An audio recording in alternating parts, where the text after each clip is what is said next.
നമ്മളിപ്പോൾ കാണുന്ന വീഡിയോ ഇടുക്കി ജില്ലയിൽ ഉപ്പുതോടുള്ള ഹോളി ഇമ്മാനുവേൽ CSI ചർച്ച് ആണ് നമ്മൾ കാണുന്നത്. ഈ ചർച്ച് ഇപ്പോൾ കാണിക്കുന്നതിൻ്റെ കാരണം എന്ന് പറഞ്ഞാൽ ഈ പള്ളി വളരെയധികം പഴക്കമുള്ള ഒരു പള്ളിയാണിത്. വളരെ പഴക്കം കൊണ്ട് ഇതിൻ്റെ പല ഭാഗങ്ങളും പൊളിഞ്ഞൊക്കെ ഇരിക്കുവാണ്. അപ്പോൾ അതുകൊണ്ട് ഇത് പുതുക്കി പണിയാനായിട്ട് പോവുകയാണ്. അപ്പോൾ ഇന്നത്തെ പ്രത്യേകത, ഈ വീടിൻ്റെ പ്രത്യേകത എന്ന് വെച്ചാൽ പഴയ പള്ളിയിൽ നിന്നും നമ്മൾ പുതിയ പള്ളി പണിയാനായിട്ട് പോകുന്നതിൻ്റെ ചടങ്ങുകളാണ് നമ്മളിതിനകത്ത് കാണുന്നത്. അതിൻ്റെ ആരാധന ക്രമങ്ങളാണ് കാണുന്നത്. കാരണം പഴയ പള്ളിയിൽ നമ്മൾ ഇന്നത്തെ ഈ ആരാധനയുടെ കൂടി ആരാധന കംപ്ലീറ്റ് തീരുവാണ്. ആ ആരാധനയ്ക്ക് ഒരു പ്രത്യേകതയുണ്ട്. ഇനി ഇവിടെ ഈ ഒരു പള്ളിക്കെട്ടിടം വെറും ഒരു കെട്ടിടം മാത്രമായിരിക്കും. അതിന് നമ്മളിപ്പോൾ കാണുന്ന പച്ച നെറ്റടിച്ചിരിക്കുന്ന താൽക്കാലിക പള്ളിയാണ്. ഈ പള്ളി പൊളിച്ചിട്ട് വേണം അവിടെ പുതിയ പള്ളി പണിയാൻ. അതിന് വേണ്ടിയിട്ടുള്ള തറക്കല്ലിടിയിൽ ചടങ്ങാണ് നടത്താനായിട്ട് പോകുന്നത്. അതിന് മുമ്പായിട്ടുള്ള ലാസ്റ്റ് പ്രാർത്ഥന, അവസാനത്തെ പ്രാർത്ഥനയാണ് നമ്മളിവിടെ കാണാനായിട്ട് പോകുന്നത്. അതിന് പ്രത്യേക രീതിയിലുള്ള പ്രാർത്ഥനകളും ചടങ്ങുകളുമാണ് ഉള്ളത്. അങ്ങനെ ഒരു പള്ളി ഏറ്റവും അവസാനത്തെ രീതിയിലുള്ള പ്രാർത്ഥന കഴിഞ്ഞ് ആ പള്ളിക്കകത്ത് ഇനി പ്രാർത്ഥനയില്ല. അതിൻ്റെ ചടങ്ങുകൾ എങ്ങനെയാണെന്നുള്ളത് നമ്മൾ ഈ വീഡിയോ കാണുമ്പോൾ അറിയാൻ പറ്റും. ഇത് രണ്ട് പാർട്ടായിട്ടാണ് ഈ വീഡിയോ നമ്മൾ കാണിക്കുന്നത്. അപ്പോൾ പഴയ പള്ളിയുടെ പഴക്കമാണ് നമ്മൾ കാണിക്കുന്നത്. ഇതിനു വേണ്ടിയിട്ട് നമ്മൾ ഈസ്റ്റ് കേരള ഡയോസിസ് നമ്മുടെ റൈറ്റ് റവറൻറ്റ് ഫ്രാൻസിസ് തിരുമേനിയാണ് ഇതിൻ്റെ കാർമ്മികത്വത്തിന് നേതൃത്വം വഹിക്കുന്നു. മറ്റുള്ള അച്ഛന്മാരും എല്ലാവരും ഉണ്ട്. എല്ലാവരും കൂടെ കൂടിക്കൊണ്ട് നമ്മൾ ഇന്ന് ഇതൊരു ആരാധന നടത്തി, ആരാധന മധ്യത്തിൽ അതിൻ്റെ ചടങ്ങോടുകൂടി ഈ പള്ളിയിലെ വർഷങ്ങളായിട്ട് പ്രാർത്ഥിച്ചുകൊണ്ടിരുന്ന പ്രാർത്ഥന ഇന്നോടുകൂടി അത് നിർത്തുവാണ്. അതിനുശേഷം പുതിയ പള്ളിയിലേക്ക്, താൽക്കാലികമായിട്ടുണ്ടാക്കിയിരിക്കുന്ന പള്ളിയിലേക്ക് പ്രാർത്ഥനയ്ക്ക് നമ്മൾ പ്രവേശിക്കും. അതിൻ്റെ ചടങ്ങ് അടുത്ത വീഡിയോയിൽ കാണിക്കുന്നുണ്ട്. അപ്പം ഇത് ലാസ്റ്റ് പ്രാർത്ഥന, ലാസ്റ്റ് ആരാധന. അതിനുശേഷം ഈ പള്ളിയിൽ നിന്ന് ആരാധന പിൻവലിയുന്നൊരു ഭാഗമാണ് നമ്മൾ കാണിക്കുന്നത്. അതിൻ്റെ വീഡിയോ നമുക്ക് കാണാം. അപ്പോൾ പള്ളിയുടെ പഴക്കമാണ് നമ്മൾ കാണിക്കുന്നത്. വളരെ വർഷങ്ങൾക്ക് പഴക്കമുള്ളതാണ്. അന്നത്തെ ഓടൊക്കെയാണ്, എല്ലാം പൊട്ടിച്ചോരുന്നൊരവസ്ഥയാണ്. പള്ളിക്ക് പൊക്കം കുറവാണ്. അതുകൂടാതെ പള്ളിയുടെ പഴക്കമുള്ള ഉപകരണങ്ങളെല്ലാം നമ്മൾ മേച്ചിലെല്ലാം കേടായിരിക്കുകയാണ്, ഭിത്തിയെല്ലാം പൊട്ടിക്കീറിയിരിക്കുകയാണ്. ഇങ്ങനെ വന്നൊരവസ്ഥയിലാണ് പുതിയതായിട്ടൊരു പള്ളി പണിയാനായിട്ടുള്ള തീരുമാനമെടുത്തത്. അതും പ്രകാരം വളരെ വർഷങ്ങൾക്കുള്ള ജനങ്ങൾ ചെറിയൊരു പെരുന്നാളായിട്ടാണ് നമ്മൾ നടത്തുന്നത്. ഇതാണ് ആ പഴയ പള്ളി. അപ്പോൾ ചെറിയൊരു വിടവാങ്ങൽ പെരുന്നാൾ എന്ന് നമ്മൾ പറയും. അത് ആ പെരുന്നാളാണ് നമ്മൾ നടത്തുന്നത്. ചെണ്ടയും വേണങ്ങളൊന്നും ഇല്ലാന്നേ ഉള്ളൂ, പടക്കം പൊടിയിലൊക്കെ ഉണ്ട്. അപ്പോൾ നമ്മൾ ഈ ലാസ്റ്റ് പെരുന്നാൾ നടത്തുവാണ്. അപ്പോൾ അതിന് മുമ്പായിട്ടുള്ള ആരാധനയാണ് നമ്മൾ അടുത്തതായിട്ട് ആരംഭിക്കാനായിട്ട് പോകുന്നത്. ആരാധനയ്ക്ക് മുമ്പായിട്ട് നമുക്ക് ഏറ്റവും അവസാനമായിട്ട് പള്ളിയുടെ ഉൾവശമൊക്കെ നമുക്കൊന്ന് കാണാം. കാരണം ഇനി ഒരാരാധന ഇതിനകത്ത് വെച്ചുകൊണ്ടായിരിക്കത്തില്ല. ഇപ്പോൾ താൽക്കാലിക പള്ളിയിലായിരിക്കും. അതിനു മുമ്പായിട്ട് പുതിയ പള്ളി പണിതതിന് ശേഷമായിരിക്കും അത് വെഞ്ചരിച്ചിട്ട് അതിനകത്തേക്ക് വരാം. അതിന് മുമ്പായിട്ട് ആ പഴമ നിലനിർത്താൻ വേണ്ടിയിട്ടുള്ള ഭാഗങ്ങളാണ് നമ്മളിപ്പോൾ കാണിക്കുന്നത്. അപ്പോൾ നമ്മൾ ഈ വിടവാങ്ങൽ പെരുന്നാൾ, വിടവാങ്ങൽ ആരാധനയ്ക്ക് വേണ്ടിയിട്ട് വന്നിരിക്കുന്ന ജനങ്ങളൊക്കെ വന്നുകൊണ്ടേ ഇരിക്കുന്നേ ഉള്ളൂ. അപ്പോൾ എല്ലാവരും എത്തിക്കൊണ്ടിരിക്കുന്നേ ഉള്ളൂ. അപ്പോൾ ആരാധന ഉടനെ തന്നെ ആരംഭിക്കാനായിട്ട് പോവുകയാണ്.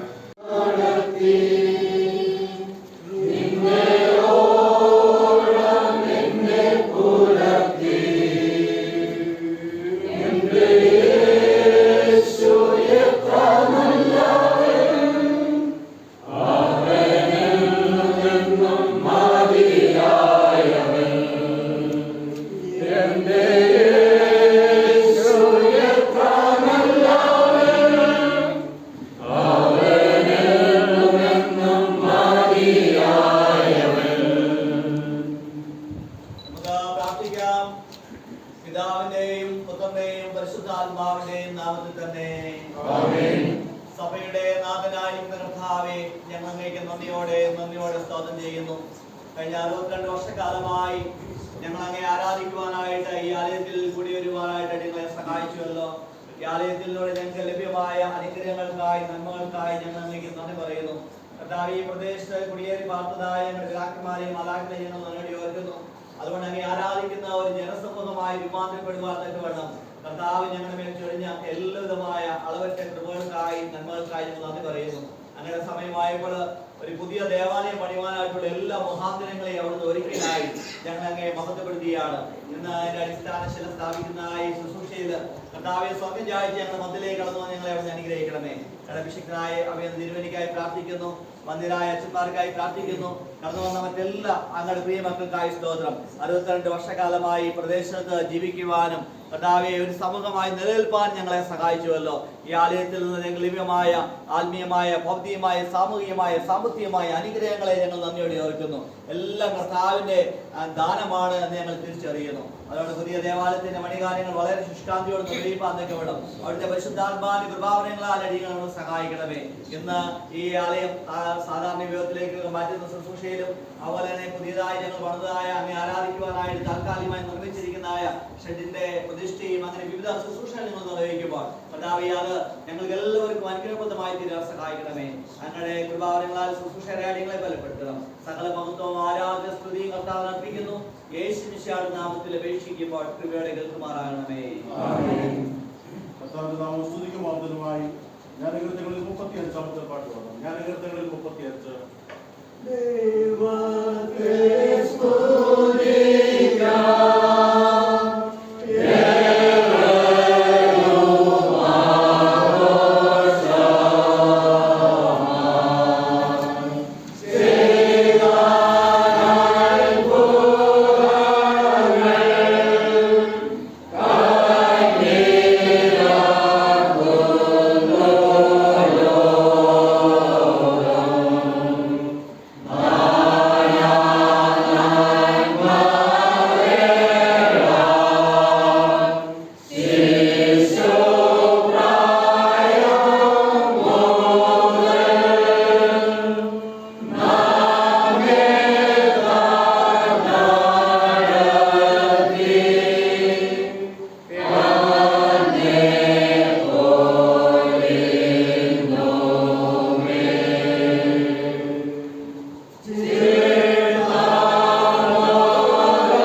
ദൈവത്തിൻ്റെ അതിപരിശുദ്ധ നാമം വാഴ്ത്തപ്പെടുമാറാകട്ടെ. നമ്മൾ ആഗ്രഹിക്കുകയും പ്രാർത്ഥിക്കുകയും ചെയ്തതുപോലെ ഒരു നിമിഷം ഒരു സന്തോഷ ദിനം ദൈവം നമുക്ക് ദാനമായി നൽകിയത് ഓർത്ത് ഞാൻ ദൈവത്തിന് സ്തുതി സ്തോത്രങ്ങൾ അർപ്പിക്കുന്നു. 1.5 വർഷക്കാലമായി നീണ്ട ഒരു പ്രാർത്ഥനയായിരുന്നു പുതിയ ദേവാലയം ഒന്ന് പുതുക്കി പണിയണമെന്നുള്ളത്. അതിനുവേണ്ടിയുള്ള പരിശ്രമങ്ങളും ഓട്ടങ്ങളും വിശ്വാസ സമൂഹവും അതുപോലെ സഭയുടെ അഭ്യുദയകാംക്ഷികളും ഇപ്പോഴോട് സഭയെ സ്നേഹിക്കുന്നവരും ഇപ്പോഴോട് ചർച്ച കമ്മിറ്റിയും ഒന്നടങ്കം ഒരു പുതിയ ദേവാലയത്തിന് വേണ്ടിയുള്ള പരിശ്രമത്തിലായിരുന്നു. എന്നാൽ നമ്മൾ ചിന്തിക്കുന്നതിനേക്കാൾ അപ്പുറമായി സ്വർഗത്തിൽ ദൈവം നമ്മുടെ സഭയോട് ഇടപെട്ടു എന്നുള്ളതാണ് ഏറെ സന്തോഷത്തോടും ചാരിതാർത്ഥ്യത്തോടും ഓർക്കുവാൻ കഴിയുന്നത്. മഹാഡോയുടെ നയമനുസരിച്ച് ഒരു പകുതി അല്ലെങ്കിൽ എസ്റ്റിമേറ്റ് എമൗണ്ടിന്റെ ഒരു പകുതി തുകയെങ്കിലും കണ്ടെത്തിയെങ്കിൽ മാത്രമേ നമുക്കൊരു പുതിയ പള്ളി പണിയാൻ അല്ലെങ്കിൽ ഒരു പുതിയ ദേവാലയം പണിയുവാൻ നമ്മളിപ്പോൾ പരിശ്രമിക്കാറുള്ളൂ. അങ്ങനെ ഉള്ള ഒരു പരിശ്രമത്തിന്റെ നടുവിൽ നമുക്ക് 60 ലക്ഷം രൂപയുടെ ഒരു എസ്റ്റിമേറ്റ് എടുക്കുകയും അതിന്റെ 30 ലക്ഷം രൂപയോളം സ്വരുക്കൂട്ടുകയും ചെയ്യുവാൻ സ്വർഗത്തിലെ ദൈവം നമ്മെ ഈ ഒരു വർഷക്കാലം കൊണ്ട് നടത്തി എന്നത് ഏറെ സന്തോഷമുള്ള ഒരു കാര്യം തന്നെയാണ്.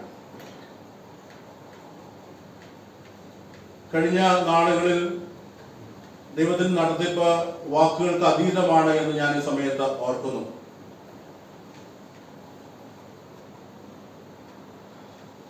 നമ്മുടെ പ്രവർത്തനങ്ങളുമായി ബന്ധപ്പെട്ട വിവിധ സമയങ്ങളിൽ അഭിവന്ദ്യ തിരുമേനിയുമായും ഓഫീസേഴ്സുമായും സംസാരിക്കുവാൻ ഇടപെടുവാൻ നമുക്ക് ദൈവം സാഹചര്യം ഒരുക്കി. അങ്ങനെ നമുക്ക് നമ്മൾ ഉദ്ദേശിക്കുന്ന ആ ഒരു എസ്റ്റിമേറ്റ് എമൗണ്ടിന്റെ പകുതി എമൗണ്ട് നമ്മുടെ കയ്യിൽ ലഭിച്ചു കഴിഞ്ഞപ്പോൾ അഭിവന്ദ്യ തിരുമേനിയെ മൊഹാഡോ ഓഫീസേഴ്സിനെ നമ്മൾ അറിയിക്കുകയും നമ്മുടെ ഈ ദേവാലയത്തിൽ നിന്ന് ഒരു പുതിയൊരു ചാപ്പലിലേക്ക് ആരാധന മാറാൻ നമ്മൾ ആഗ്രഹിക്കുന്ന ഒരു കാര്യത്തിന് വേണ്ടി നമ്മൾ തയ്യാറായിട്ടുണ്ട് എന്ന് അഭിവന്ദ്യ തിരുമേനിയെയും ഓഫീസേഴ്സിനെയും നമ്മൾ അറിയിച്ചു. അങ്ങനെ ഈ ദേവാലയത്തിന്റെ വിടവാങ്ങൽ ചടങ്ങും അതുപോലെ തന്നെ പുതിയ ദേവാലയത്തിന്റെ കല്ലിന്റെ പ്രതിഷ്ഠയും അതുപോലെ നമ്മൾ തുടർന്ന് ദേവാലയമായി താൽക്കാലികമായി ഉപയോഗിക്കാൻ ആഗ്രഹിക്കുന്ന ചാപ്പലിന്റെ ഷെഡിന്റെ പ്രതിഷ്ഠയും നിർവഹിക്കുവാൻ അഭിവന്ദ്യ തിരുമേനി ഓഫീസേഴ്സ് നമുക്ക് അനുവാദം തന്നു. ഇതുവരെയുമുള്ള ദൈവ നടത്തിപ്പ് ഓർത്ത് ഞാൻ ദൈവത്തിന് സ്തോത്രം ചെയ്യുന്നു.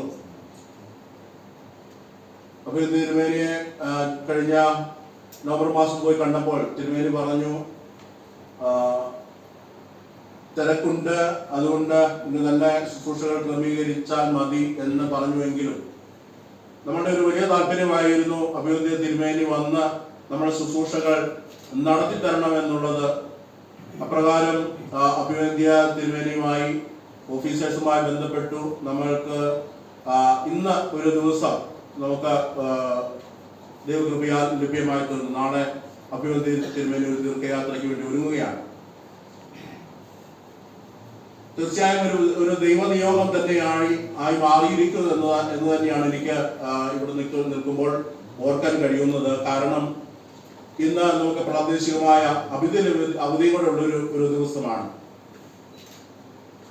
അതുകൊണ്ട് തന്നെ ഇന്ന് കടന്നു വന്ന പ്രിയപ്പെട്ടവരെ സ്വാഗതം ചെയ്യാൻ അഭിവന്ദ്യ തിരുമേനിയും ഓഫീസേഴ്സിനെയും സ്വാഗതം ചെയ്യുവാൻ ഞാൻ ഇപ്പോൾ ആഗ്രഹിക്കുകയാണ്. നമ്മുടെ ക്ഷണം സ്വീകരിച്ച്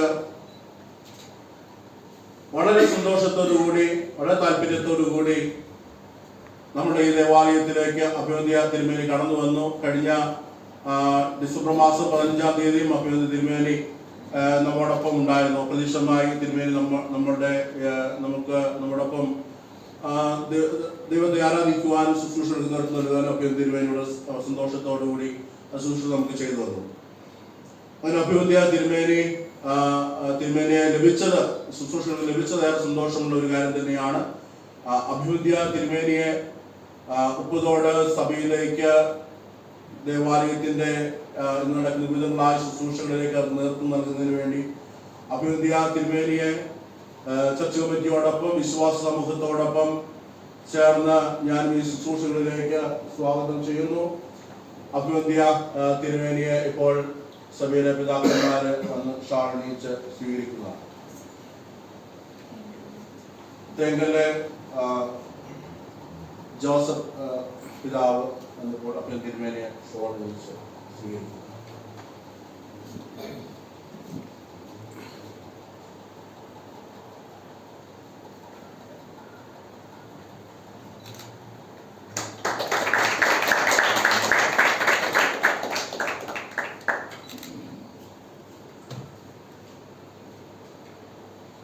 അഭിവന്ധ്യ തിരുമേനിയോടൊപ്പം കൊച്ചമ്മയും കടന്നു വന്നിട്ടുണ്ട്. പ്രിയപ്പെട്ട കൊച്ചമ്മയും മറ്റു വാക്കിൽ ഈ ശുശ്രൂഷകളിലേക്ക് സ്വാഗതം ചെയ്യുന്നു. നമ്മളെ സംബന്ധിച്ചിടത്തോളം നമ്മളുടെ അയൽ ഇടവകയിലെ ഒരു വിശ്വാസിയും കൂടെയാണ് പ്രിയപ്പെട്ട കൊച്ചമ്മ, ബിഷപ്പമ്മ എന്നുള്ള സ്ഥാനം ഒഴിച്ചാൽ. അതുകൊണ്ട് തന്നെ ഏറെ സന്തോഷമുണ്ട്. ചേർച്ചോട് ഇടവക എന്ന് പറയുന്നത് നമുക്ക് എപ്പോഴും സപ്പോർട്ട് തരുന്ന ഒരു ഇടവകയാണ്. അതുകൊണ്ട് പ്രിയപ്പെട്ട കൊച്ചമ്മയെ ഏറെ സന്തോഷത്തോടു കൂടി ഈ ഇന്നത്തെ ശുശ്രൂഷകളിലേക്ക് ഏറെ സ്നേഹത്തോടു കൂടി സഭാംഗങ്ങളോടൊപ്പം ചർച്ച കമ്മിറ്റിയോടൊപ്പം ഞാൻ സ്വാഗതം ചെയ്യുന്നു. കൊച്ചമ്മയെ സമയത്ത് കൊച്ചമ്മ മുമ്പോട്ട് വന്നാട്ടെ. കൊച്ചമ്മയെ ഷോൾ എണീക്കാൻ വട്ടക്കല്ലിലെ അച്ഛൻ ജോർജ് അമ്മച്ചിയെ ക്ഷണിക്കുന്നു.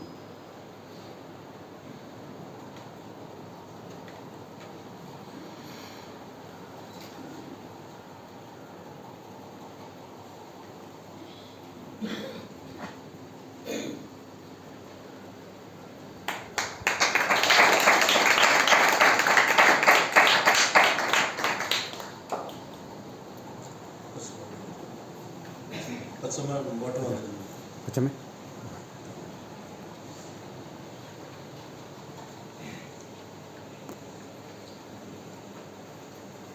മഹാഇടവക ട്രഷറർ പി സി മാത്യുക്കുട്ടി അച്ഛൻ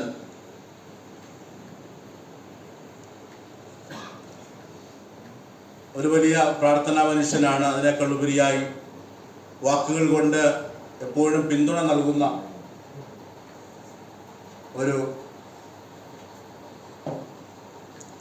എപ്പോഴും പിന്തുണയും പ്രോത്സാഹനവും നൽകുന്ന ഒരു വ്യക്തിത്വം കൂടിയാണ് പ്രിയപ്പെട്ട മഹാഇടവക ട്രഷറർ പി സി മാത്യുക്കുട്ടി അച്ഛൻ. നമ്മളുടെ ക്ഷണം സ്വീകരിച്ച് ഇന്നത്തെ ശുശ്രൂഷകളെ ധന്യമാക്കി തീർക്കുവാൻ പ്രിയപ്പെട്ട ട്രഷറർ പി സി മാത്യുക്കുട്ടി അച്ഛനും അഭിവന്ധ്യ തിരുമേനിയോടൊപ്പം എത്തിച്ചേർന്നു. പ്രിയപ്പെട്ട മാത്യുക്കുട്ടി അച്ഛനെ ഈ ശുശ്രൂഷകളിലേക്ക് സഭാംഗങ്ങളോടൊപ്പം ചർച്ച കമ്മിറ്റിയോടൊപ്പം ഞാനും സ്വാഗതം ചെയ്യുന്നു. ഇപ്പോൾ പ്രിയപ്പെട്ട മാത്യുക്കുട്ടി അച്ഛനെ ഷോളണിയിച്ച്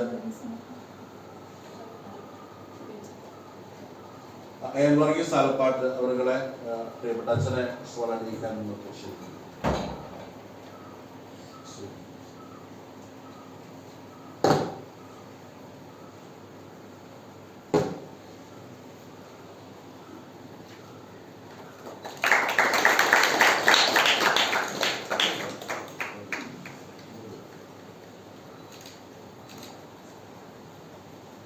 അടുത്തത് വൈദിക സെക്രട്ടറി പ്രിയപ്പെട്ട ടി ജെ ബിജോയ് അച്ഛനാണ്. ഏറെ സന്തോഷത്തോടുകൂടി പ്രിയപ്പെട്ട അച്ഛനെ സ്വാഗതം ചെയ്യുന്നു. അതിനേക്കാൾ ഉപരിയായി എനിക്ക് വ്യക്തിപരമായി ഞാനിപ്പോഴും ഒരു ജ്യേഷ്ഠ സ്ഥാനത്ത് കാണുന്ന ഒരു വ്യക്തിത്വമാണ് പ്രിയപ്പെട്ട ടി ജെ ബിജോയ് അച്ഛൻ.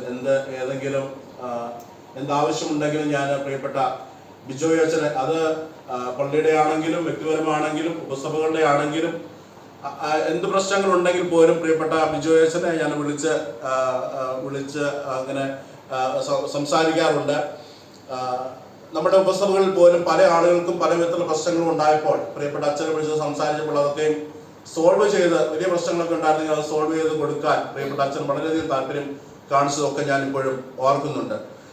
അതുകൊണ്ട് തന്നെ എൻ്റെ ഇവിടുത്തെ പ്രവർത്തനത്തിന് ഏറെ പിന്തുണ നൽകിയ ഒരു വ്യക്തിത്വം കൂടിയാണ് പ്രിയപ്പെട്ട ബിജോയ് അച്ഛൻ എന്ന് എന്ന് ഞാനിപ്പോൾ ഓർക്കുകയാണ്. പ്രിയപ്പെട്ട ബിജോയ് അച്ഛൻ, ടീച്ചർ ബിജോയ് അച്ഛനെ വിശ്വാസ സമൂഹത്തോടൊപ്പം ചർച്ച കമ്മിറ്റിയോടൊപ്പം ഞാൻ ഈ ശുശ്രൂഷകളിലേക്ക് സ്വാഗതം ചെയ്യുന്നു. പ്രിയപ്പെട്ട ടീച്ചർ ബിജോയ് അച്ഛനെ ഷോളണിച്ച് സ്വാഗതം ചെയ്യാൻ എൻ ജോസഫ് അവരെ ക്ഷണിക്കുന്നു.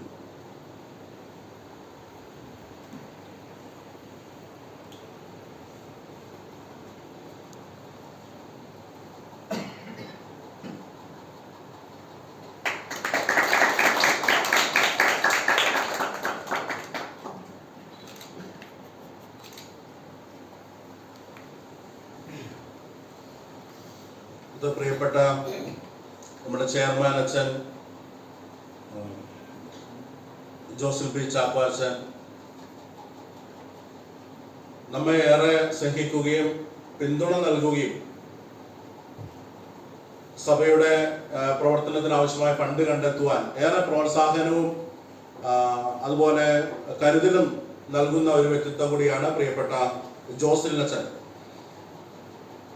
ശുശ്രൂഷകരെ പ്രോത്സാഹിപ്പിക്കുകയും ശുശ്രൂഷകരുടെ ആത്മീയവും ഭൗതികവും അതുപോലെ തന്നെ പഠനപരവുമായ അഭിവൃദ്ധിക്ക് വേണ്ടി പ്രവർത്തിക്കുന്ന ഒരു വ്യക്തിത്വം കൂടിയാണ് പ്രിയപ്പെട്ട ജോസഫ് അച്ഛൻ.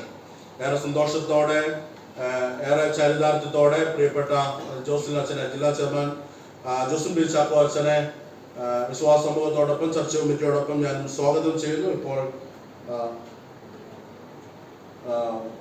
പ്രിയ ജോസഫ് അച്ഛനെ സ്വാഗതം ചെയ്യാനായി കുടിയാറ്റിൽ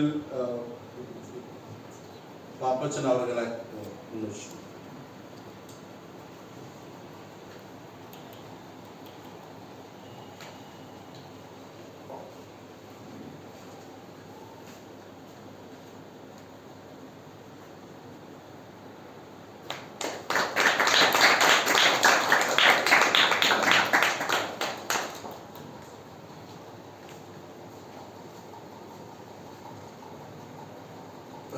ബിഷപ്പ് ഓഫീസ് ചാപ്ലൈൻ പ്രിയപ്പെട്ട മാക്സിൻ അച്ഛൻ നമുക്കെല്ലാവരും സുപരിചിതനാണ്. പ്രിയപ്പെട്ട മാക്സിൻ അച്ഛൻ്റെ വാക്കുകളും അതുപോലെ ചിന്തകളും ഒക്കെ നമ്മെ ഏറെ പ്രോത്സാഹിപ്പിക്കുന്നതാണ്. അപ്പോൾ തിരുമേനിയെ എപ്പോൾ കാണാൻ പോയാലും ഇവിടുത്തെ പ്രവർത്തനത്തെക്കുറിച്ച് ചോദിക്കുകയും വളരെയധികം പ്രോത്സാഹിപ്പിക്കുകയും ചെയ്യുന്ന ഒരു വൈദിക ശ്രേഷ്ഠനാണ് പ്രിയപ്പെട്ട മാക്സിൻ ജോൺ അച്ഛൻ. നമുക്കേറെ സുപരിചിതനാണ്. അതുകൊണ്ട് പ്രിയപ്പെട്ട അച്ഛനെ വിശ്വാസ സമൂഹത്തോടൊപ്പം ചർച്ച കമ്മിറ്റിയോടൊപ്പം ഞാൻ സ്വാഗതം ചെയ്യുന്നു. ഇപ്പോൾ പ്രിയപ്പെട്ട അച്ഛനെ ഷോളണിച്ച് സ്വാഗതം ചെയ്യുവാൻ മാനുവൽ പാറപ്പുരയ്ക്കൽ ചേട്ടനെ മുമ്പോട്ട് ക്ഷണിക്കുന്നു.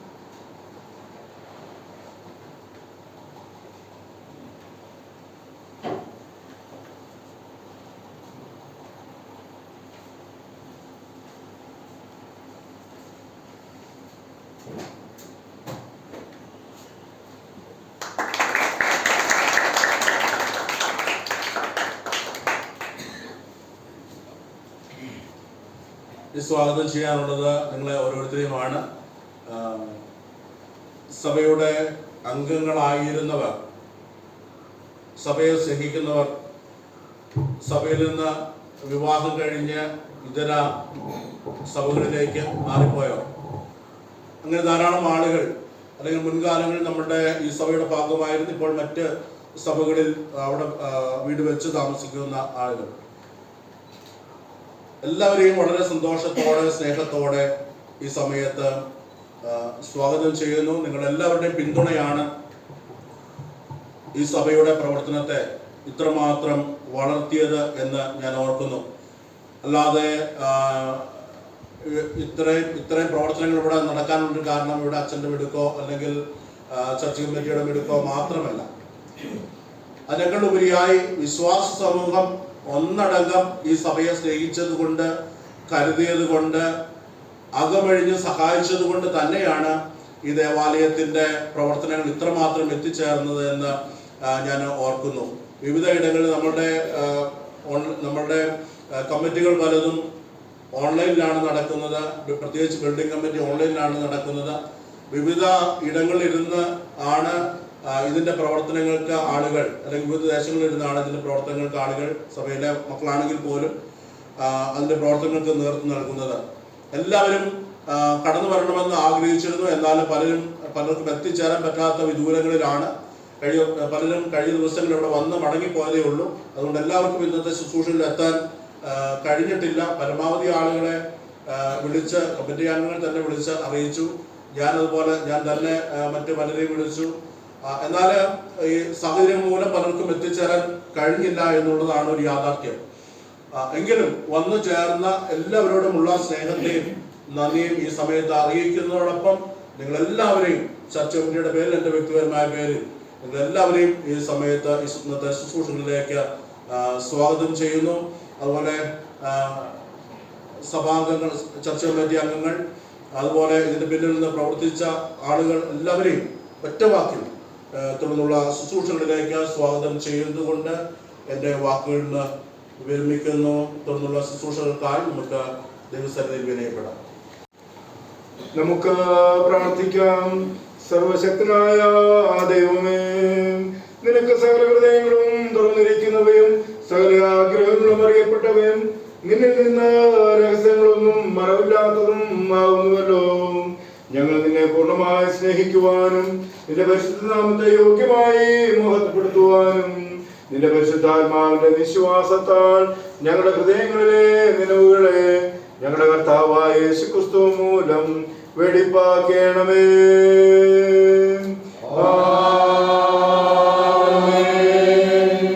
അത്യുന്നതങ്ങളിൽ ദൈവത്തിന് മഹത്വവും ഭൂമിയിൽ മനുഷ്യ സമാധാനം ഉണ്ടാകട്ടെ. കർത്താവായ ദൈവമേ, സ്വർഗീയ രാജാവേ, സർവശക്തനായ ദൈവമേ, ഞങ്ങൾ നിന്നെ സ്തുതിക്കുന്നു, ഞങ്ങൾ നിന്നെ വാഴ്ത്തുന്നു, ഞങ്ങൾ നിന്നെ വന്ദിക്കുന്നു, ഞങ്ങൾ നിന്നെ മഹത്വപ്പെടുത്തുന്നു. നിന്റെ വലിയമഹത്വത്തിനായി ഞങ്ങൾ നിനക്ക് സ്തോത്രം ചെയ്യുന്നു. നിന്റെ ഏറ്റവും പരിശുദ്ധ വചനം കേൾക്കുവാനും കർത്താവിന്റെ ശരീരത്വങ്ങളെ കൈക്കൊള്ളുവാനും നാം ഒരുമിച്ച് വന്നിരിക്കുന്നു. അതിനാൽ നമുക്ക് മുട്ടുകുത്തി മൗനമായി നമ്മെ തന്നെ ശോധന ചെയ്ത് വിശ്വാസത്തോടും അനുതാപത്തോടും അവങ്കിലേക്ക് സമീപിക്കുന്നതിന് ദൈവകൃപ അന്വേഷിക്കാം.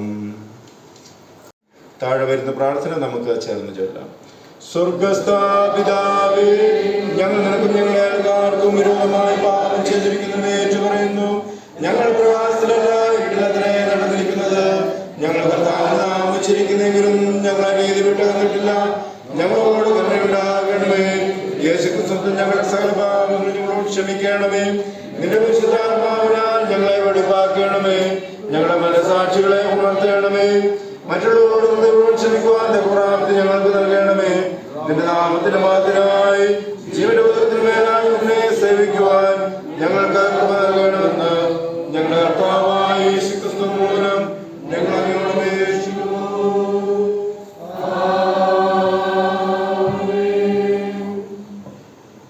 സത്യമായി ക്രിസ്തുവിൽ കൊടുത്തെങ്കിലേക്ക് തിരിയുന്ന എല്ലാവരോടുമുള്ള ദൈവത്തിന്റെ കൃപാമൊഴി കേൾക്കുവിൻ. അധ്വാനിക്കുന്നവരും ഭാരനോക്കതരുമായുള്ളവരെ എല്ലാവരും എൻ്റെ അടുക്ക വരുകയും ഞാൻ നിങ്ങളെ ആശ്വസിപ്പിക്കും. തൻ്റെ ഏകജാതമായ പുത്രൻ വിശ്വസിക്കുന്നവനെ നശിച്ചു പോകാതെ നിത്യജീവൻ പ്രാപിക്കേണ്ടതിന് ദൈവം അവനെ നൽകുവാൻ തക്കോണം ലോകത്തെ സ്നേഹിച്ചു. ക്രിസ്തുവേശു പാപികളെ രക്ഷിക്കുവാൻ ലോകത്തിൽ വന്നു എന്നുള്ള വിശ്വാസവും എല്ലാവരും അംഗീകരിക്കുവാൻ യോഗ്യമായ വചനം തന്നെ. ഒരുത്തൻ പാപം ചെയ്തുവെങ്കിലോ നീതിമാനായ യേശുക്രിസ്തു എന്ന കാര്യസ്ഥൻ നമുക്ക് പിതാവിൻ്റെ അടുക്കലുണ്ട്. അവൻ നമ്മുടെ പാപങ്ങൾക്ക് പ്രായശ്ചിത്തം ആകുന്നു. മനഃപൂർവമായ മാനസാന്തരത്തോട് സത്യവിശ്വാസത്തോട് നിങ്ങളിലേക്ക് തിരികെയും തങ്ങളുടെ സഹോദരനോട് ക്ഷമിക്കുകയും ചെയ്ത എല്ലാവർക്കും പാപമോചനം നൽകുമെന്ന് തൻ്റെ മഹാകരുണയാൽ വാഗ്ദത്തം ചെയ്തിരിക്കുന്ന സ്വർഗസ്ഥ പിതാവായ സർവശക്തിയുള്ള ദൈവം നമ്മുടെ കർത്താവായ യേശുക്രിസ്തു മൂലം നിങ്ങളോട് കരുണയുണ്ടായി നിങ്ങളുടെ സകല പാപങ്ങളും ക്ഷമിച്ച് അവയിൽ നിങ്ങളെ വിടുവിച്ച് സകല നന്മയിൽ ഉറപ്പിച്ച് ബലപ്പെടുത്തി നിങ്ങളെ നിത്യജീവികളിലേക്ക് പ്രവേശിപ്പിക്കട്ടെ. നമുക്ക് സ്തോത്രം. കർത്താവ് നിങ്ങളോട് കൂടിയിരിക്കട്ടെ. നമുക്ക് വീണ്ടും പ്രാർത്ഥിക്കാം. എന്നേക്കുള്ള അപേക്ഷയും വേദപാഠം ഇരിക്കാം. ഇന്നത്തെ പാഠഭാഗങ്ങൾ വായിച്ചു കേൾക്കാം. നാം പാഠം ഹഗേപ്രായരുടെ പുസ്തകം 2-ാം അധ്യായം 1-ാം വാക്യം മുതൽ 9-ാം വാക്യം വരെ. ഹഗേപ്രായരുടെ പുസ്തകം 2-ാം അധ്യായം 1-ാം വാക്യം മുതൽ എഴുതപ്പെട്ടിരുന്ന ദൈവങ്ങളെ കേൾപ്പീൻ. 7-ാം മാസം 21-ാം തീയതി ഹഗേപ്രായൻ യഹോവയുടെ എന്നാൽ നീ യഹൂദ ദേശാധിപതിയായി ശേൽത്തിയേലിന്റെ മകനായ സെരുബ്ബാബേലിനോടും മഹാപുരോഹിതനായ യെഹോസദാക്കിന്റെ മകനായ യോശുവയോടും ജനശേഷിപ്പുള്ളവരോടും പറയേണ്ടതെന്നാൽ നിങ്ങൾ ഈ ആലയത്തെ ഇതിൻ്റെ ആദ്യ മഹത്വത്തോടെ കണ്ടവരായി ശേഷിച്ചിരിക്കുന്നു. ഇപ്പോൾ കണ്ടിട്ട് നിങ്ങൾക്ക് എന്ത് തോന്നുന്നു? ഏതുമില്ലാത്തതുപോലെ തോന്നുന്നില്ലയോ? ഇപ്പോഴോ സെരുബ്ബാബേലേ, ധൈര്യപ്പെടുക എന്ന് യഹോവയുടെ അരുളപ്പാട്. മഹാപുരോഹിതനായി യഹോസദാക്കിന്റെ മകനായ യോശുവേ, ധൈര്യപ്പെടുക. ദേശത്തിലെ ജനവുമായുള്ളവരെ ധൈര്യപ്പെട്ട് വേല ചെയ്യുവിൻ എന്ന് യഹോവയുടെ അരുളപ്പാട്. ഞാൻ നിങ്ങളുടെ കൂടെ ഉണ്ടല്ലോ എന്ന് സൈന്യങ്ങളുടെ യഹോവയുടെ അരുളപ്പാട്. നിങ്ങൾ മിസ്രയീമിൽ നിന്ന് പുറപ്പെട്ടപ്പോൾ ഞാൻ നിങ്ങളോട് ചെയ്തിരിക്കുന്ന നിയമത്തിൻ്റെ വചനം ഓർപ്പിൻ. എൻ്റെ ആത്മാവ് നിങ്ങളുടെ ഇടയിൽ വസിക്കുന്നു, നിങ്ങൾ ഭയപ്പെടേണ്ട. സൈന്യങ്ങളുടെ യഹോവ ഇപ്രകാരം അരുളി ചെയ്യുന്നു. ഇനി കുറഞ്ഞത് കഴിഞ്ഞിട്ട് ഞാൻ ആകാശത്തെയും ഭൂമിയെയും കടലിനെയും കരയെയും ഇളക്കും. ഞാൻ സർവ്വജാതികളെയും ഇളക്കും. സർവ്വജാതികളുടെയും മനോഹര വസ്തു വരികയും ചെയ്യും. ഞാൻ ഈ ആലയത്തെ മഹത്വപൂർണ്ണമാക്കുമെന്ന് സൈന്യങ്ങളുടെ യഹോവ അരുളി ചെയ്യുന്നു. ഇന്നത്തേക്ക് നിശ്ചയിച്ചിരിക്കുന്ന സങ്കീർത്തനം 84-ാം സങ്കീർത്തനം നമുക്ക് വാക്യപ്രതിവാക്യമായി വായിക്കാം. സങ്കീർത്തനം 84. സൈന്യങ്ങളുടെ യഹോവേ, തിരുനിവാസം എത്ര മനോഹരം!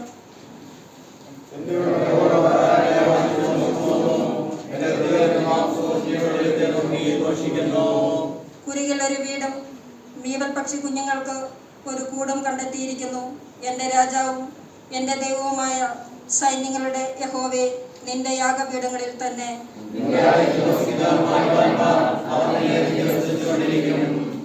ബലം നിന്നിലുള്ള മനുഷ്യൻ ഭാഗ്യവാൻ. ഇങ്ങനെയുള്ളവരുടെ മനസ്സിൽ സിയോനിലേക്കുള്ള പെരുവഴികളുണ്ട്.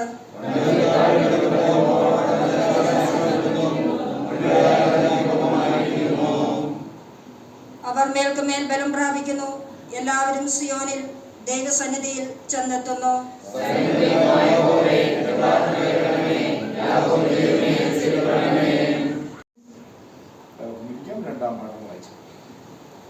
ലേഖന വേദഭാഗം വിശുദ്ധ പത്രോസ് എഴുതിയ 1-ാം ലേഖനം 2-ാം അധ്യായം 1 മുതൽ 10 വരെ എഴുതപ്പെട്ട ദൈവവചനങ്ങളെ കേൾപ്പിൻ. 1 പത്രോസ് 2-ാം അധ്യായം 1 മുതൽ 10 വരെ. ആകയാൽ സകല ദുഷ്ടതയും എല്ലാ ചതിവും വ്യാജഭാവവും അസൂയയും എല്ലാ നുണയും നീക്കിക്കളഞ്ഞ് ഇപ്പോൾ ജനിച്ച ശിശുക്കളെ പോലെ രക്ഷയ്ക്കായി വളരുവാൻ വചനം എന്ന മായമില്ലാത്ത പാൽ കുടിപ്പാൻ വാഞ്ചിപ്പിൻ. കർത്താവ് ദയാലു എന്ന് നിങ്ങൾ ആസ്വദിച്ചിട്ടുണ്ടല്ലോ. മനുഷ്യർ തള്ളിയതെങ്കിലും ദൈവസന്നിധിയിൽ ശ്രേഷ്ഠവും മാന്യവുമായ ജീവനുള്ള കല്ലായ അവൻ്റെ അടുക്കൽ വന്നിട്ട് നിങ്ങളും ജീവനുള്ള കല്ലുകൾ എന്ന പോലെ ആത്മീയ ഗൃഹമായി യേശുക്രിസ്തു മുഖാന്തരം ദൈവത്തിന് പ്രസാദമുള്ള ആത്മീയ യാഗം കഴിപ്പാൻ തക്ക വിശുദ്ധ പുരോഹിത വർഗമാകേണ്ടതിന് പണിയപ്പെടുന്നു.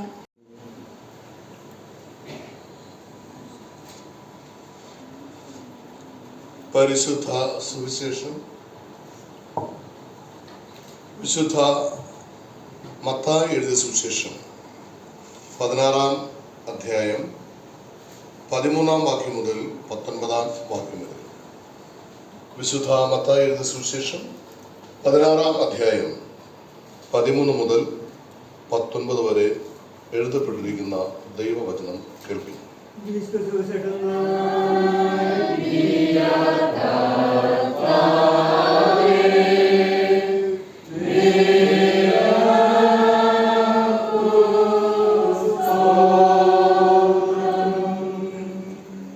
യേശു ഫിലിപ്പിന്റെ കൈസേരയുടെ പ്രദേശത്ത് എത്തിയ ശേഷം തൻ്റെ ശിഷ്യന്മാരോട് ജനങ്ങൾ മനുഷ്യപുത്രനെ ആരെന്ന് പറയുന്നു എന്ന് ചോദിച്ചു.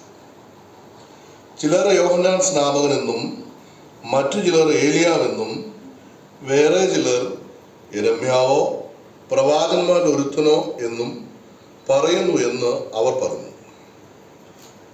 നിങ്ങളോ എന്നെ ആരെന്ന് പറയുന്നു എന്ന് യേശു ചോദിച്ചതിന് ശിമോൻ പത്രോസ്, നീ ജീവനുള്ള ദൈവത്തിന്റെ പുത്രനായ ക്രിസ്തു എന്ന് ഉത്തരം പറഞ്ഞു. യേശു അവനോട്, ബറയോനാ ശിമോനേ, നീ ഭാഗ്യവാൻ, ജഡരക്തങ്ങളല്ല സ്വർഗസ്ഥനായ എൻ്റെ പിതാവത്രേ നിനക്ക് ഇത് വെളിപ്പെടുത്തിയത്. നീ പത്രോസ് ആകുന്നു. ഈ പാറമേൽ ഞാൻ എൻ്റെ സഭയെ പണിയും. പാതാള ഗോപുരങ്ങൾ അതിനെ ജയിക്കയില്ല എന്ന് ഞാൻ നിന്നോട് പറയുന്നു. സ്വർഗരാജ്യത്തിൻ്റെ താക്കോൽ ഞാൻ നിനക്ക് തരുന്നു. നീ ഭൂമിയിൽ കെട്ടുന്നതൊക്കെയും സ്വർഗത്തിൽ കെട്ടപ്പെട്ടിരിക്കും.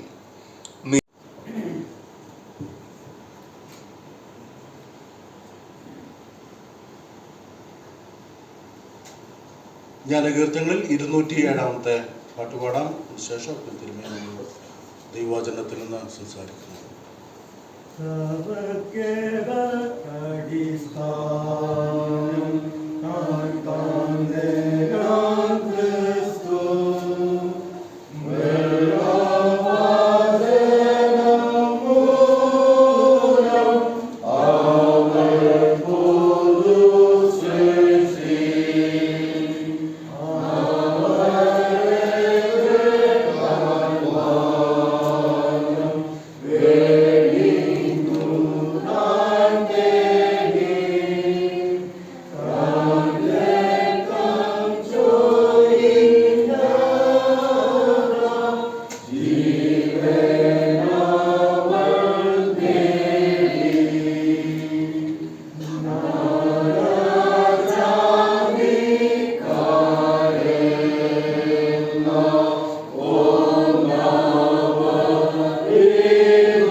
രാജാക്കന്മാരുടെ 1-ാം പുസ്തകം 6-ാം അധ്യായം 1-ാം വാക്യം.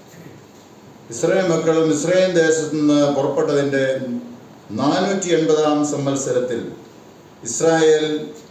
ഇസ്രായേലിൽ ശലോമോന്റെ വാഴ്ചയുടെ 4-ാം ആണ്ടിൽ 2-ാം മാസമായ സിവ് മാസത്തിൽ അവൻ യഹോവയുടെ ആലയം പണിവാൻ തുടങ്ങി. ശലോമോൻ രാജാവ് യഹോവയ്ക്ക് പണിത ആലയം 60 മുഴം നീളവും 20 മുഴം വീതിയും 30 മുഴം ഉയരവും ഉള്ളതായി. അതിൻ്റെ 37-ാം വാക്യം. 1 രാജാക്കന്മാർ 6:37. 4-ാം ആണ്ട് സിയു മാസത്തിൽ യഹോവയുടെ ആലയത്തിന് അടിസ്ഥാനം ഇടുകയും 11-ാം ആണ്ട് 8-ാം മാസമായ ബൂൽ മാസത്തിൽ ആലയം അതിൻ്റെ സകല ഭാഗങ്ങളുമായി അതിൻ്റെ മാതൃക പ്രകാരമൊക്കെയും പണിത് തീർക്കുകയും ചെയ്തു. 4-ാം ആണ്ട് സിയു മാസത്തിൽ യഹോവയുടെ ആലയത്തിന് അടിസ്ഥാനപ്പെടുകയും 11-ാം ആണ്ട് 8-ാം മാസമായ ബൂൽ മാസത്തിൽ ആലയം അതിൻ്റെ സകല ഭാഗങ്ങളുമായി അതിൻ്റെ മാതൃക പ്രകാരമൊക്കെയും പണി തീർക്കുകയും ചെയ്തു. കർത്താവേ, പരിശുദ്ധ പിതാവേ, അവിടുത്തെ വലിയ കൃപയാൽ ഇന്ന് ഞങ്ങൾക്ക് അങ്ങയുടെ ആലയത്തിൽ വന്ന് അങ്ങ് ആരാധിപ്പാൻ തക്കണം ഭാഗ്യം തന്ന കൃപക്കാരി സ്തോത്രം. പ്രത്യേകിച്ച് ഇന്ന് ഒരു പ്രത്യേക ആരാധനയായിട്ട് ഞങ്ങൾ അവരുടെ സ്നേഹിതരായിരിക്കും. കഴിഞ്ഞ 62 വർഷം ഞങ്ങൾക്ക് ആരാധിപ്പാൻ ഞങ്ങൾ ആരാധിച്ച് അങ്ങേ മഹത്വപ്പെടുത്തിയ അങ്ങയിൽ നിന്ന് അനുഗ്രഹങ്ങൾ പ്രാപിച്ച ഈ ആലയം കാലപ്പഴക്കത്താൽ ജീർണിച്ച സമയത്ത് അത് പുനർനിർമ്മിക്കുവാൻ വേണ്ടി ഞങ്ങൾ ഇവിടുന്ന് ഈ ആലയത്തിലെ അവസാന ആരാധനയായി അങ്ങയുടെ സന്നിധിയിൽ ആയിരിക്കും. അങ്ങ് ഞങ്ങളെ അനുഗ്രഹിക്കണമേ. ആലയത്തിൽ നിങ്ങൾ ലഭിച്ച എല്ലാവിധമായ നന്മകളെ കാര്യങ്ങളെ ഓർക്കുവാനെങ്കിൽ മഹത്വപ്പെടുത്തുവാനും കർത്താവെ പുതിയ ആലയ നിർമ്മിതിക്ക് വേണ്ടി ഞങ്ങളെ തന്നെ പ്രതിഷ്ഠിച്ചുകൊണ്ട് സമർപ്പിച്ചുകൊണ്ട് കടന്നു പോകാനും അങ്ങടികളെ പ്രാപ്തരാക്കണം. അനുഗ്രഹിക്കണം. കുറവുകൾ വീഴ്ചകൾ എല്ലാം അടിയങ്ങളോട് ക്ഷമിക്കണം. അങ്ങയുടെ രക്തത്താൽ ഞങ്ങളെ കഴുകി ശുദ്ധീകരിക്കുകയും ഈ അതിശ്രേഷ്ഠമായ ദൗത്യത്തിനായി ഞങ്ങളെ സഹായിക്കുകയും ചെയ്യണം. വചനം പറയുന്ന ബലഹീനനായ അടിയനെയും കേൾക്കുന്ന അവിടുത്തെ മക്കൾ ഒരുപോലെ അനുഗ്രഹിക്കണം. അടിയൻ പറയുന്നതിനപ്പുറമായ ആഴങ്ങളെ അർത്ഥങ്ങൾ ഉൾക്കൊള്ളുവാൻ അവിടുത്തെ പരിശുദ്ധാത്മാവിനാൽ അങ്ങ് സഹായം മഹത്വം മാതെടുക്കണമേ. യേശുനാമത്തിൽ പ്രാർത്ഥിക്കുന്നത് ദയോടെ കേൾക്കണമേ. ആമേൻ. എത്രയും ബഹുമാനമുള്ള ഡയസിസൻ ഓഫീസേഴ്സ്, സ്നേഹമുള്ള ജില്ലാ ചെയർമാൻ അച്ഛൻ, സ്നേഹമുള്ള മാക്സൻ അച്ഛൻ, ഈ സഭയുടെ ചുമതലക്കാരായ പ്രിയപ്പെട്ടവർ, പ്രത്യേകിച്ച് നമ്മുടെ ജെയ്സൺ അച്ഛൻ, അച്ഛനോട് ചേർന്ന് പ്രവർത്തിക്കുന്ന സഭയുടെ കമ്മിറ്റി അംഗങ്ങൾ, കൈക്കാരന്മാർ, സെക്രട്ടറി, കപ്പ്യാരച്ചൻ, അതുപോലെ തന്നെ ദേവാലയ നിർമ്മിതിക്ക് വേണ്ടിയുള്ള പ്രത്യേക ബിൽഡിംഗ് കമ്മിറ്റിയുടെ ചുമതലക്കാരായ എൻ്റെ കൺവീനർമാരെ, കമ്മിറ്റി അംഗങ്ങൾ, അതിൻ്റെ പണസംബന്ധമായ കാര്യങ്ങൾക്ക് കൈകാര്യം ഖജാൻമാർ, പ്രിയമുള്ളവരെ, നിങ്ങളെ എല്ലാവരെയും ഓർത്ത് ഞാൻ ദൈവത്തിന് നന്ദി കരുതിയിട്ട് നിങ്ങളെ സ്വാഗതം ചെയ്യുകയും ചെയ്യും. ഇത്രയും ബഹുമാനപ്പെട്ട കൊച്ചമ്മമാർ, അവരെയും ഞാൻ ഈ സമയത്ത് സ്വാഗതം ചെയ്യും. ഇന്ന് വളരെ പ്രത്യേകമായ ഒരു ശുശ്രൂഷയാവുന്നു നടത്തപ്പെടുന്നത്. അച്ഛൻ സൂചിപ്പിച്ചതുപോലെ ഈ ദേവാലയത്തിൻ്റെ നിർമ്മിതിയെക്കുറിച്ച് പറയുകയും അതിന് ഈ ദേവാലയം പണിക്ക് വേണ്ടി ഇത് പൊളിച്ചു മാറ്റുന്നതിനും അതോടൊപ്പം തന്നെ പുതിയ താൽക്കാലികമായിട്ട് ഒരു ഷെഡിലേക്ക് ആരാധന മാറ്റി പള്ളിയുടെ പണി തീരുന്നിടം വരെ അത് ആരാധിക്കാൻ വേണ്ടിയുള്ള സ്ഥലം പ്രതിഷ്ഠിച്ചു തരികയും വേണം എന്ന് പറയുണ്ടായി. എന്നാൽ ഞായറാഴ്ചയാണ് ഉദ്ദേശിച്ച്, ഞായറാഴ്ച അത് ക്രമീകരിക്കാൻ പറ്റിയില്ല, കാരണം മറ്റു പല പ്രോഗ്രാമുകൾ ഉണ്ടായിരുന്നതുകൊണ്ട്. എന്നാൽ ഈ പണി തീരുവാൻ ഇടയായി തീരട്ടെ. അതിന് നിങ്ങളുടെ വിലയേറിയ പ്രാർത്ഥന, എല്ലാ ദിവസവുമുള്ള പ്രാർത്ഥന വളരെ അത്യാവശ്യമാണ്. സാധാരണ ദേവാലയ നിർമ്മിതി പറയുമ്പോൾ കമ്മിറ്റിക്കാർ അവിടെ വരുമ്പോൾ, അതുപോലെ തന്നെ പള്ളിക്കാർ വരുമ്പോൾ, പള്ളി പ്രസംഗം ദേവാലയമായിട്ട് ബന്ധപ്പെട്ട് പറയുമ്പോൾ പറയാറുണ്ട്, ദേവാലയ നിർമ്മിതി എന്ന് പറയുന്നത് ദൃശ്യമായൊരു നിർമ്മിതി അല്ലേ. കുറെ കഴിയുമ്പോൾ ഇത് നമ്മൾ ഇടിച്ചു കളയും, ഇത് പോയി അടുത്ത നമ്മൾ കല്ല് ഇട്ട് പണികൾ ആരംഭിക്കും. അതൊക്കെ കാണാൻ നമ്മുടെ നഗ്നമായ കണ്ണുകളിൽ കാണാം. എന്നാൽ അത് ദൃശ്യമായ ആലയമാണ്. ദൃശ്യമായ ആലയം പണിയുമ്പോൾ അദൃശ്യമായ ഒരു ആലയം കൂടെ പണിയപ്പെടുന്നുണ്ട് എന്ന് മറന്നുപോകും. അത് എന്ന് പറയുന്നത് ജനങ്ങളുടെ സ്വരമയാണ്, ഒത്തൊരുമിച്ചുള്ള പ്രവർത്തനമാണ്, ഒറ്റക്കെട്ടായിട്ടുള്ള പ്രവർത്തനമാണ്, ഐക്യതയാണ്. അതാണ് അദൃശ്യമായ സഭ എന്ന് പറയുന്നത്. മനോഹരമായ ഒരു ആലയം ഇവിടെ തീർന്നു കഴിയുമ്പോൾ എല്ലാ ജനങ്ങളും അന്ന് വരെ ഉണ്ടായതിനേക്കാൾ അത്യുത്സവമായി ദൈവ ആരാധനയ്ക്ക് വേണ്ടി ഇവിടെ കൂടി വരണം. അതിനാണ് ഞാൻ പറഞ്ഞത് പ്രാർത്ഥന വേണം എന്ന് പറഞ്ഞത്. അതിന് പ്രത്യേകമായി പ്രാർത്ഥനകൾ ക്രമീകരിക്കണം. ഈ ആലയ നിർമ്മാണത്തിന് വേണ്ടി, ഈ ദൗത്യ നിർമ്മാണത്തിന് വേണ്ടി പ്രത്യേകമായുള്ള പ്രാർത്ഥന, നമ്മൾ സ്വന്തമായ പ്രാർത്ഥന അല്ല, സാധാരണ പ്രാർത്ഥന മാത്രമല്ല, പ്രത്യേകമായി ക്രമീകരിക്കേണ്ട പ്രാർത്ഥനകൾ ഉണ്ടായിരിക്കണം. ഇതുവരെ നിങ്ങൾ തുറന്നു പോകുന്ന ക്രമീകരിക്കപ്പെട്ട പ്രാർത്ഥനകൾ ഉണ്ടെങ്കിൽ അത് വളരെ ശക്തമായി തുടരണം. അല്ല, ഇനി ഏതാനും പ്രാർത്ഥനകൾ കൂടെ കൂടുതൽ നടത്തണമെങ്കിൽ അതും നടത്തണം. കാരണം പ്രാർത്ഥനയിലൂടെ എല്ലാവരും ഈ ആവശ്യം ദൈവസന്നിധിയിലേക്ക് നമ്മൾ അർപ്പിക്കണം. ദൈവത്തിന് നമ്മൾ പ്രസാദം തോന്നുമ്പോൾ ഏറ്റവും നല്ല രീതിയിൽ ഈ ദൗത്യം പൂർത്തീകരിക്കാൻ ദൈവം പ്രയാക്കും എന്നുള്ള കാര്യം യാതൊരു സംശയം. ദൈവത്തിൽ ആശ്രയിച്ചുകൊണ്ട് ഈ ആലയത്തിന്റെ നിർമ്മിതി ആരംഭിക്കുവാൻ, മനോഹരമായിട്ട് പൂർത്തീകരിക്കപ്പെടുവാനും ദൈവം നിങ്ങൾക്ക് സഹായിക്കും. ഓർക്കുക, മനുഷ്യനല്ല ആലയം പണിയുന്നതിന്റെ മാതൃക, അതിന്റെ രൂപം ഭാവമെല്ലാം ദൈവത്തിൻ്റെതാണ്. ദൈവമാണ് അതിന് മാതൃക കാണിച്ചു കൊടുക്കുന്നത്. പ്രത്യേകിച്ച് സമാന കൂടാരങ്ങളെ കുറിച്ചും അതുപോലെ തന്നെ ഈ ആലയത്തിലെ ഉപകരണങ്ങളെ കുറിച്ചൊക്കെ പറയുമ്പോൾ വളരെ ഭിന്നിന്റെ രീതിയിലാണ് അത് ചെയ്യേണ്ടത്.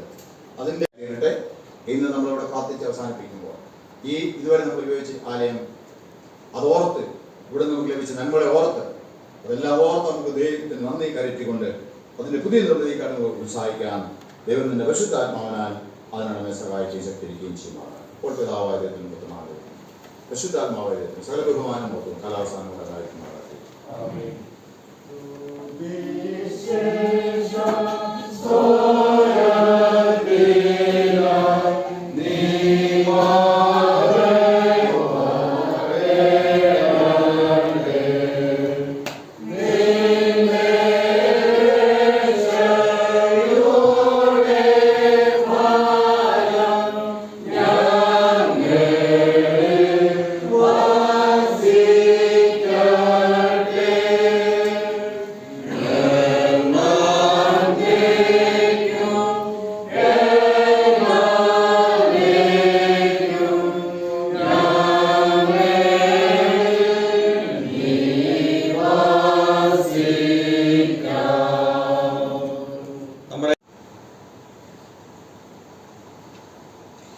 മധ്യസ്ഥ പ്രാർത്ഥനയ്ക്കായി നമുക്ക് കുട്ടികളെ നടക്കാം. യേശുക്രിസ്തുവിന്റെ കൃപയും ദൈവത്തിന്റെ സ്നേഹവും പരിശുദ്ധാത്മാവിന്റെ കൂട്ടായ്മയും നിങ്ങളോടെല്ലാവരോടും കൂടെ ഇരിക്കുമാറാകട്ടെ. ധാനാർത്ഥനായ നമുക്കെല്ലാവർക്കും എഴുന്നേറ്റ് നിൽക്കാം. സഹോദരന്മാർ ഒത്തൊരുമിച്ച് വസിക്കുന്നത് എത്ര ശുഭവും എത്ര മനോഹരവുമാകുന്നു. അപ്പം നമ്മുടെ പലരായ നാം ഒരു ശരീരമാകുന്നു. നാം എല്ലാവരും ആ ഒരേ അപ്പത്തിൽ അംശികൾ ആകുന്നുവല്ലോ.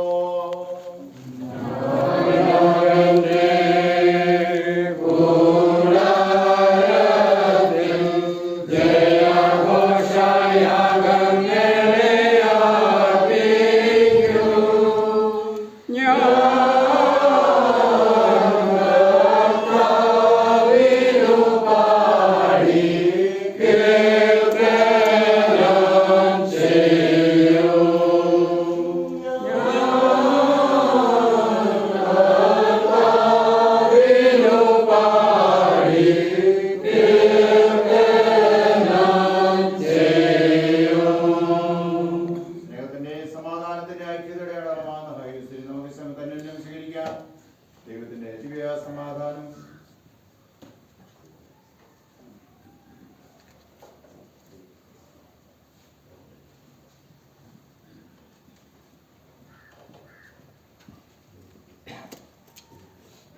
പ്രത്യക്ഷിച്ചിരിക്കുന്ന പരിശുദ്ധ പിതാവേ, അവൻ മുഖാന്തരായോഗ്യരായ ഞങ്ങൾ നിന്റെ സന്നിധിയിലേക്ക് അടുത്തു വരുന്നു. സ്വർഗത്തിലും ഭൂമിയിലെല്ലാം നിനക്കുള്ളതല്ലോ. നിന്റെ കയ്യിൽ നിന്ന് വാങ്ങി ഞങ്ങൾക്ക് തരുന്നതേ ഉള്ളൂ. ഞങ്ങളെ ദാനങ്ങളെ നീ കൈക്കൊണ്ട് നിന്റെ മധുരനായി ഉപയോഗിക്കണമെന്ന് ആഴ്മയോടെ ഞങ്ങൾ നിന്നോട് അപേക്ഷിക്കുന്നു.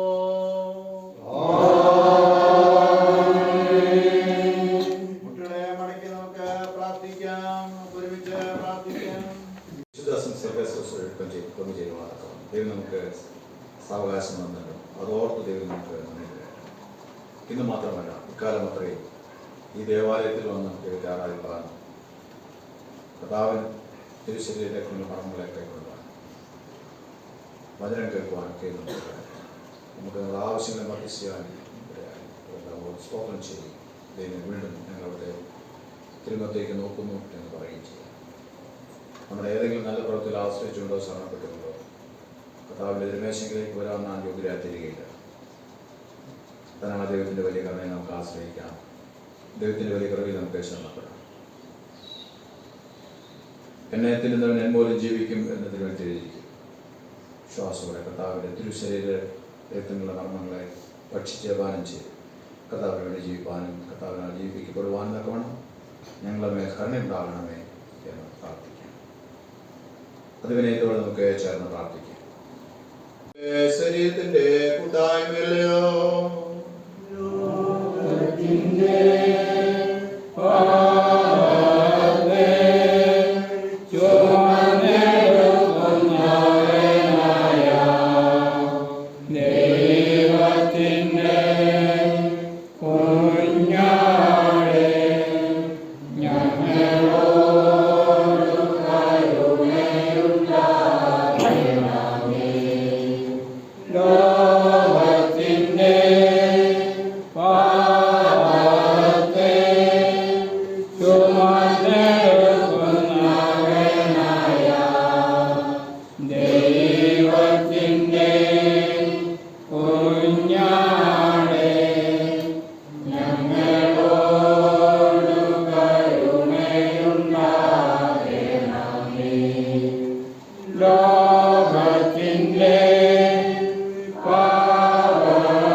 ജീവന്റെ അപ്പമാവുന്ന നമ്മുടെ കർത്താവായ യേശു മിശിഹായുടെ ശരീരം സത്യമുദ്രവെള്ളിയാകുന്ന നമ്മുടെ കർത്താവായ യേശു മിശിഹായുടെ രക്തം വിശ്വാസത്തോടെ കർത്താവിന്റെ തിരുമേശയിലേക്ക് അടുത്തു.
പ്രാർത്ഥിക്കുക. നമ്മുടെ കർത്താവായ യേശു മിശിഹായുടെ കൽപ്പന അനുസരിച്ചുകൊണ്ട് ഈ അപ്പം ഈ വിശുദ്ധ ദൈവത്തിനായി പിതാവിന്റെയും പുത്രന്റെയും പരിശുദ്ധാത്മാവിന്റെയും നാമത്തിൽ പ്രാർത്ഥിക്കുന്നു. ആമേൻ.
കർത്താവായ യേശു മിശിഹായുടെ കൃപ നാളെ നിങ്ങളോട് കൂടി ഇരിക്കുമാറാകട്ടെ.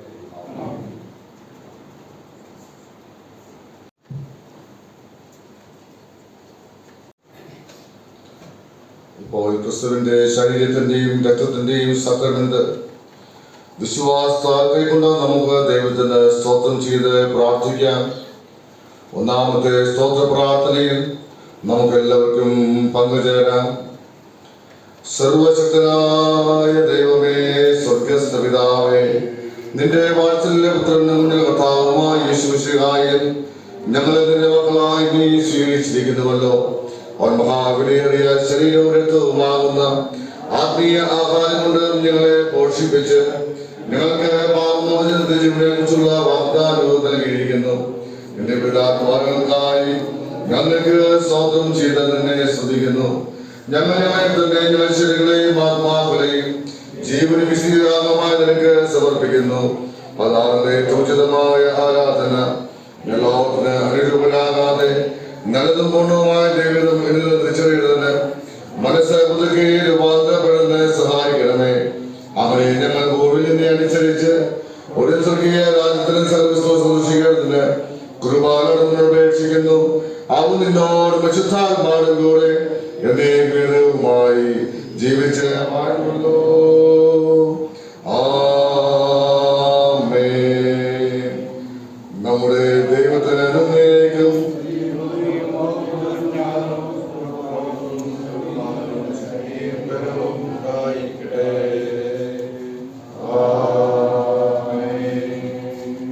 വിശ്വാസോടെ കർത്താവിന്റെ ആശീർവാദം കൈക്കൊള്ളുവീൻ.